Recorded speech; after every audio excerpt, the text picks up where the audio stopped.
wabarakatuh. Bismillah, alhamdulillah, wassalatu wassalamu ala rasulillah. Alhamdulillah pada jamaah Al-Asran, kali ini saya masih bisa sedikit menyampaikan ilmu kepada para jamaah semuanya ya. Mudah-mudahan ilmu yang kita terima secara hakikatnya diberikan oleh Allah dan kita diberikan ilmu yang bermanfaat dan ilmu itu mendapatkan kita suatu keberkahan dan maghfirah Allah. Amin ya Allah ya rabbal alamin. Kali ini saya membawa kitab Iqna pada juz pertama pada Shahifah ke-174.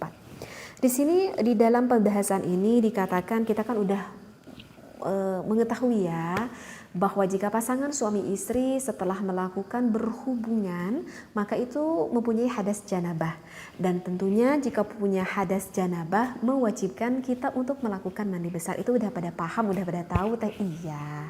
Nah, sekarang yang menjadikan pertanyaannya itu adalah begini, teh gimana nih?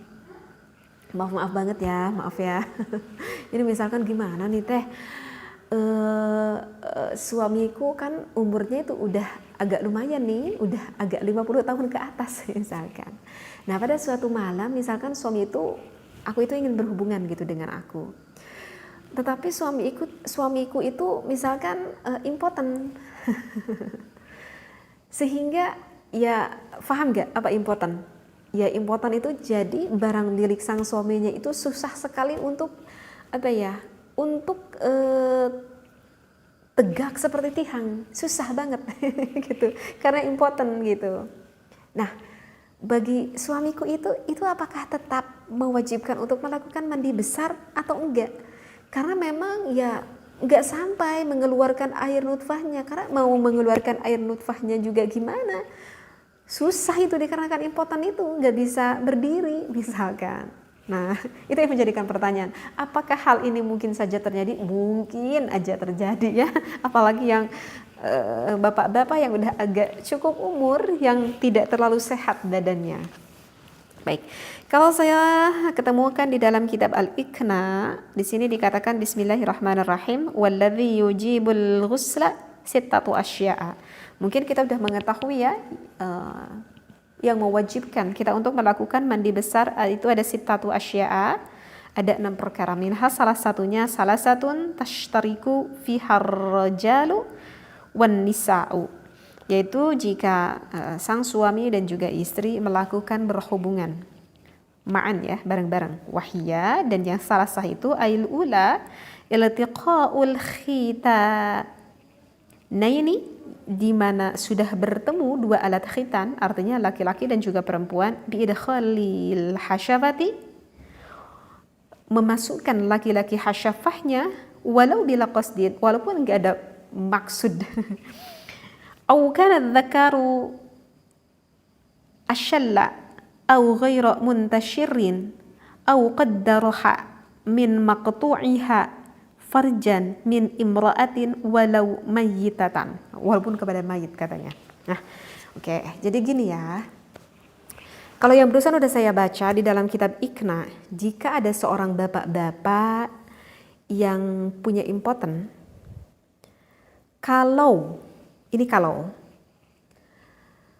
ketika dipertemukan milik si bapak tersebut kepada milik sang istrinya, bahkan tidak masuk sampai batasan kosbu ya, kalau tidak masuk bahkan ke kosbu pun enggak masuk, maka itu tidak mewajibkan mandi besar. Tapi kalau yang milik bapak itu agak sedikit masuk, melebihi dari batasan kosbu, kalau udah melebihi dari batasan kosbu, maka itu mewajibkan untuk mandi besar. Meskipun masuknya sedikit banget, cuman masuk bagian kosbunya aja. Ya, karena emang batasannya itu adalah untuk mewajibkan kita melakukan mandi besar. Meskipun tidak mengeluarkan air nutfah bagi suami kita. Gitu jawabannya. Insya Allah paham ya. Sekali lagi, kalau tidak masuk batasan kosbu, enggak wajib mandi. Kalau udah masuk batasan kosbu, apalagi melebihi batasan kosbu, meskipun tidak mengeluarkan air nutfah, itu wajib mandi besar.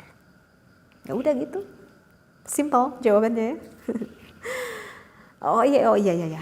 Tapi teh, ya saya takut jawabannya nggak tahu ya. Oke, mungkin bagi sebagian orang ini belum paham itu apa nih teh yang dimaksudkan dengan kosbu gitu. Itu kan bahasa, memang bahasa di dalam kitab fikihnya. Terkadang saya juga mau menerangkannya tuh bingung dengan bahasa apa gitu ya. Kalau saya terangkan nanti takut dikatanya di situ teh meni bicaranya itu agak kurang pantas itu. Tapi memang ini fikih gitu yang harus kita terangkan dengan jelas. Jadi yang dimaksudkan dengan kosbu itu apa ya? Biar lebih mudah apa ya? Saya katakan kosbu itu helm deh, ya. Jadi kan di laki-laki itu kan, kalau yang udah di khitan kemudian di belakang, agak di kebelakang kan, maka kan di laki-laki itu ada batasan yang depannya itu lebih besar sedikit. Nah, itu ada batasan kosbu. Jadi maksudnya kosbu itu adalah helm. Mungkin paham di sini ya, apa yang dimaksudkan dengan helm itu. Nah itu kalau bahasa di dalam kitab fikihnya. Mudah-mudahan deh apa yang saya sampaikan ini bisa memahami ya, karena mungkin aja kan hal ini terjadi gitu bagi pasangan rumah tangga yang memang suaminya itu udah agak sakit-sakitan, yang udah ada uzur gitu ya, tetapi nafsu birahnya itu masih tetap tinggi. Oleh karena itu, ayo Bapak harus selalu menjaga kesehatan kita ya. Pola makannya harus baik ya. Kemudian pola tidurnya juga harus baik, apalagi pola pikirnya harus baik, jangan stres, itu pengaruh. Kemudian apalagi pola hatinya juga harus baik, kalau hatinya gak senang itu pengaruh juga ya. Rajin berolahraga, kemudian apalagi ya, itu apa, harus sering itu berjemur badan di bawah terik matahari ya, ketika jam 9, jam 10 itu pengaruh juga. Ya mudah-mudahan ya saya sampaikan ini bermanfaat. Wallahu a'lam wabillahi taufiq wal hidayah. Wassalamualaikum warahmatullahi wabarakatuh.